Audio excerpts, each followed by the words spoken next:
बिस्मिल्लाहिर्रहमानिर्रहीम। इस वीडियो में हम क्विक बुक 2008 का एक विजिट करेंगे। सॉफ्टवेयर्स भी अनदेखे शहरों की तरह होते हैं। जिस तरह किसी नए शहर में जाने से पहले ये जान लेना ज़रूरी होता है कि वहाँ पर कौन से अहम मुकामात हैं और कौन सी चीज़ें वहाँ पर किस जगह पर आसानी से दस्तयाब हैं। बिल्कुल इसी तरह से सॉफ्टवेयर्स को भी इस्तेमाल करने से पहले उनका एक ओवरव्यू ले लेना चाहिए कि उसमें कौन कौन से इंपॉर्टेंट ऑप्शंस हैं और वो किस तरह से काम करते हैं। तो हम अपने क्विक बुक 2008 का एक ओवरव्यू लेते हैं। डेस्कटॉप पर बने हुए आइकन पर मैं डबल क्लिक करता हूं, जिससे मेरा क्विक बुक सॉफ्टवेयर ऑन हो जाएगा, स्टार्ट हो जाएगा। लीजिए, हमारा क्विक बुक सॉफ्टवेयर अकाउंट जो है सॉफ्टवेयर ऑन हो चुका है। सबसे पहले जब भी आप क्विक बुक को ओपन करेंगे तो आपके पास यही विंडो अपीयर होगी जिसमें मेन हेडिंग लिखी हुई है नो कंपनी ओपन। तो यहाँ पर हमारे पास सारे एक ऑप्शंस भी हैं, पहले हम उनका जायजा ले लेते हैं। मसलन हमारे पास है क्रिएट अ न्यू कंपनी। अगर आपका अकाउंट्स पहले से मेंटेन नहीं है क्विक बुक में, जैसा कि हमारा अभी तक हमने कोई अकाउंट मेंटेन नहीं किया, हमने किसी कंपनी का सेटअप क्रिएट नहीं किया, तो हम डेफिनेटली इस ऑप्शन को यूज़ करेंगे। लेकिन फिल वक्त मैं आपको क्विक बुक का ओवरव्यू या इंटरफेस दिखाना चाहता हूँ। दूसरा ऑप्शन जो हमारे पास है ओपन और रिस्टोर एन एग्जिस्टिंग कंपनी। अगर पहले से आपकी कंपनी ऑलरेडी सेटअप है क्विक बुक पे तो हम यहाँ से इस ऑप्शन को यूज़ कर सकते हैं। लेकिन फिल वक्त हमें यूज़ करनी है एक सैम्पल कंपनी, तो मैं ओपन अ सैम्पल कंपनी के बटन पर क्लिक करूँगा। देखिए यहाँ पर एक छोटा सा हमारे पास बटन नज़र आ रहा है एरो का। जो ही मैं इस पर क्लिक करता हूँ हमारे सामने एक लिस्ट अपीयर हो जाती है। इस लिस्ट में से हम मुख्तलिफ किस्म के कंपनीज का जो है वो स्ट्रक्चर देख सकते हैं। लेकिन इस वक्त मैं सैम्पल प्रोडक्ट बेस्ड कंपनी का जो है वो स्ट्रक्चर देखना चाहता हूँ कि वो वहाँ पर किस किस्म के अकाउंट्स मेंटेन किए जाते हैं और किस तरह से डीलिंग की जाती है। यहाँ पर हमारे पास और भी बहुत सारे ऑप्शन मौजूद हैं, मतलब सर्विस बेस्ड बिजनेस के ऑप्शन मौजूद हैं, नॉन प्रॉफिट ऑर्गेनाइजेशंस के ऑप्शन मौजूद हैं, कॉन्ट्रैक्टर बिजनेस के ऑप्शन मौजूद हैं, इसी तरह और भी दीगर ऑप्शन मौजूद हैं। लेकिन हम सैम्पल प्रोडक्ट बेस्ड बिजनेस को सिलेक्ट करते हैं। आपका कंप्यूटर कुछ टाइम लेगा क्विक बुक जब तक इस सैम्पल बेस्ड कंपनी की डाटा को लोड करेगा कंप्यूटर में। It will take a bit moment और उसके बाद आपके पास एक स्क्रीन अपीयर हो जाएगी। लेकिन उससे पहले आपके पास एक ऑप्शन आएगा quick book information. Basically quick book हमें ये बता रहा है कि ये आप जो कंपनी ओपन कर रहे हैं ये एक सैम्पल कंपनी है और आप इसमें अपनी ट्रांजैक्शंस रिकॉर्ड करने की कोशिश मत कीजिएगा। जी हाँ, हम बहुत अच्छी तरह जानते हैं कि हम एक सैम्पल कंपनी को ओपन कर रहे हैं, इसलिए हम इसमें कोई ट्रांजैक्शन रिकॉर्ड नहीं करेंगे। जो ही मैंने ओके पर क्लिक किया हमारे सामने एक मेन विंडो अपीयर होगी जिसे हम होम विंडो कहते हैं। इस विंडो पर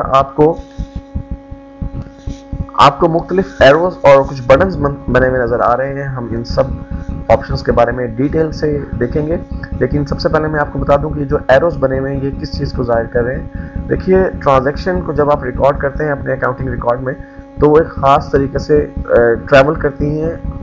एक फ्लो चार्ट बनता है जिससे हमें पता चलता है कि कौन सी ट्रांजैक्शन कहाँ जाकर रिकॉर्ड होगी। फॉर एग्जाम्पल, अगर हमने परचेज ऑर्डर एंटर किया है, फॉर एग्जांपल हमने अपने किसी वेंडर से कहा है कि हमें कुछ मर्चेंडाइज चाहिए, तो उसके लिए हम सबसे पहले उसे ऑर्डर जो है परचेज ऑर्डर जो है जारी करेंगे।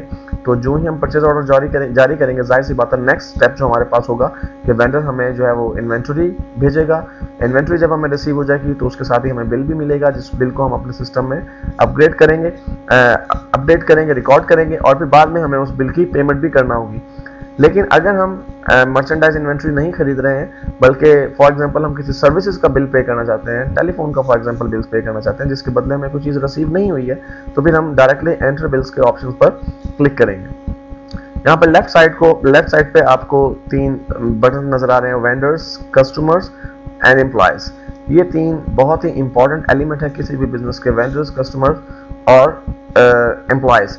तो इसमें से आप किसी भी ऑप्शन पर जाकर उनसे रिलेटेड जो चीज़ें हैं उनको देख सकते हैं। फॉर एग्जांपल, अगर हम कस्टमर्स के ऑप्शन को सिलेक्ट करते हैं तो देखिए हमारे पास एक विंडो अपीयर होगी जिसका नाम है कस्टमर सेंटर। कस्टमर सेंटर में हमारे जितने भी कस्टमर्स हैं उसके बारे में हमें इंफॉर्मेशन मिल सकती है।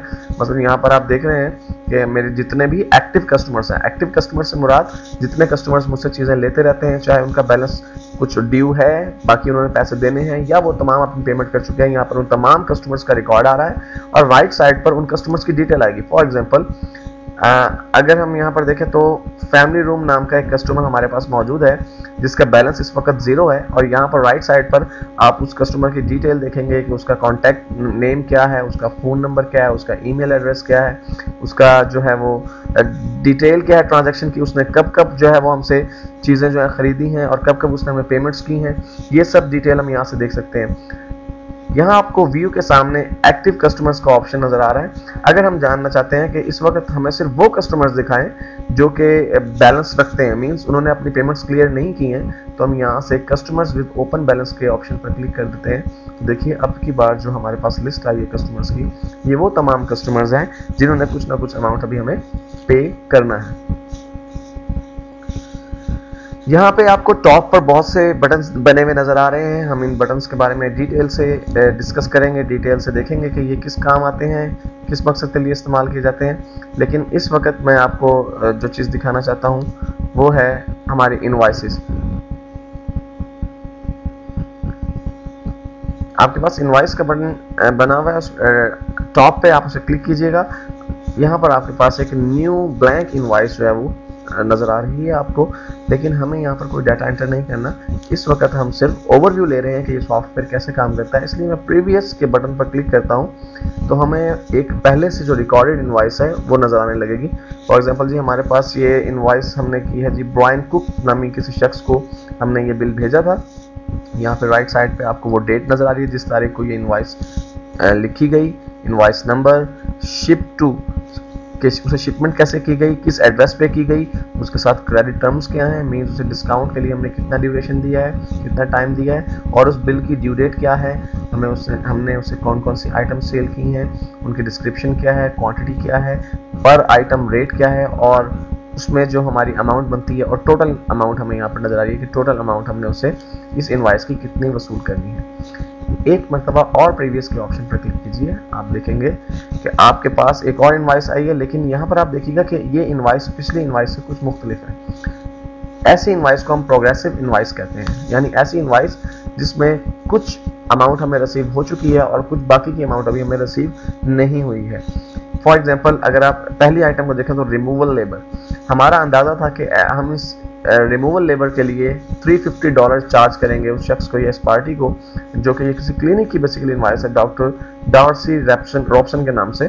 तो हमने 80% जो है वो ऑलरेडी उसको हम चार्ज कर चुके हैं, यानी जितनी 350 अमाउंट हमने लेनी थी उसमें से 80% वो हमें पे कर चुके हैं। बकाया 20% जो है वो रिमेनिंग है, और इसका जो यूनिट रेट है क्वांटिटी के साथ 1 यूनिट का रेट जो $35 है, इसका मतलब है कि $70 अभी हमने उनसे बकाया मजीद लेने हैं। प्रोग्रेसिव इनवॉइसेस प्रोजेक्ट्स के लिए ज़्यादा सूटेबल होती हैं, जहां पर हमने अपने कस्टमर्स के साथ लॉन्ग टर्म जो रिलेशनशिप है वो क्रिएट करना होता है। इसके बाद मैं आपको दिखाता हूं कि हमारे पास रिपोर्ट्स के हवाले से क्या ऑप्शंस मौजूद हैं। मसलन आपके पास टॉप पर ये रिबन बना हुआ है जिसपे रिपोर्ट सेंटर है, इस पर क्लिक कीजिए,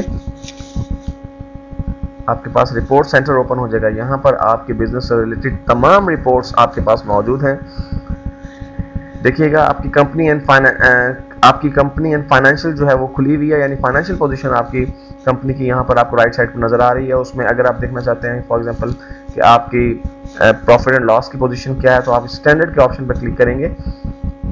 जो ही आप इस पर क्लिक करेंगे आप देखिएगा कि एक प्रॉफिट एंड लॉस अकाउंट आपके सामने बना हुआ आ रहा है, जो आपको ये बता रहा है कि 1 दिसंबर से लेकर 15 दिसंबर 2011 तक इस कंपनी ने कितना प्रॉफिट अर्न किया है। ये डिटेल बता रही है कि हमने कितनी इनकम जनरेट की, कितनी हमने उसमें से हमारे एक्सपेंसेस थे, और हमारे पास ग्रॉस प्रॉफिट कितना है, और हमारे अदर कारोबार को रन करने के दूसरे एक्सपेंसेस जो हैं वो कितने हैं, और आखिर में हमें नज़र आ रहा है कि हमारा प्रॉफिट कितना है। अगर आपने इससे पहले कभी ऐसी फाइनेंशियल स्टेटमेंट नहीं बनाई तो बहुत ही अच्छी बात है, क्योंकि आपको क्विक बुक में ऐसा कुछ नहीं करना है। क्विक बुक ऑटोमेटिकली आपके लिए फाइनेंशियल स्टेटमेंट्स यानी इनकम स्टेटमेंट और बैलेंस शीट्स वगैरह प्रिपेयर करती है, आपको जस्ट इसमें ट्रांजैक्शंस रिकॉर्ड करना है।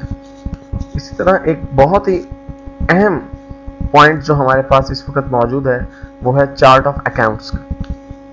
ऊपर बने हुए रिबन में से अकाउंट के बटन पर जब आप कर्सर लाते हैं तो आपके पास चार्ट ऑफ अकाउंट लिखा हुआ नजर आता है। इसका मतलब है ये वो ऑप्शन है जहां से आप अपने चार्ट ऑफ अकाउंट को मेंटेन करते हैं। किसी भी अकाउंटिंग सॉफ्टवेयर में चार्ट ऑफ अकाउंट रीढ़ की हड्डी की हैसियत रखता है। आप कोई भी ट्रांजैक्शन रिकॉर्ड नहीं कर सकते किसी भी अकाउंटिंग सॉफ्टवेयर में जब तक कि आप अपना चार्ट ऑफ अकाउंट मेंटेन नहीं कर लेते। चार्ट ऑफ अकाउंट से क्या मुराद है? चार्ट ऑफ अकाउंट से मुराद वो तमाम अकाउंट्स हैं जो आपके बिजनेस में यूज होंगे।